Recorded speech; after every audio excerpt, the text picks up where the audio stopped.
Bulletin में आगे बढ़ते हुए आपको बताएं, हुकूमत पंजाब ने पुराने बल्दियाती निज़ाम के खात्मे और नए बल्दियाती निज़ाम के मारिज वजूद में आने का नोटिफिकेशन जारी कर दिया। सूबे के तमाम DCOs का ओहदा डिप्टी कमिश्नर में तब्दील करने का नोटिफिकेशन भी जारी किया गया।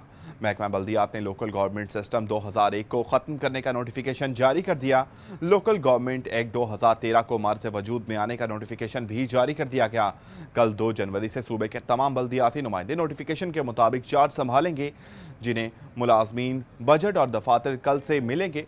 कल से बल्दियाती नुमाइंदों का कलम लिखना शुरू कर देगा। महकमा बल्दियात ने सूबे के तमाम अजला के DCs को उनके मुतल्लिका ज़िला में बनने वाली डिस्ट्रिक्ट एजुकेशन अथॉरिटी और डिस्ट्रिक्ट हेल्थ अथॉरिटी का एडमिनिस्ट्रेटर मुकर्रर किया। सूबे के तमाम DCOs का ओहदा तब्दील करके DC करने का नोटिफिकेशन भी जारी किया गया। सूबे के तमाम DCOs को DC के ओहदे की हैसियत से नए सिरे से चार्ज लेने का हुक्म भी दिया गया। सूबे के 144 असिस्टेंट कमिश्नर्स को नए कानून के मुताबिक चार्ज लेने का हुक्म जारी किया गया। हुकूमत पंजाब ने तमाम नोटिफिकेशन जारी कर दिए।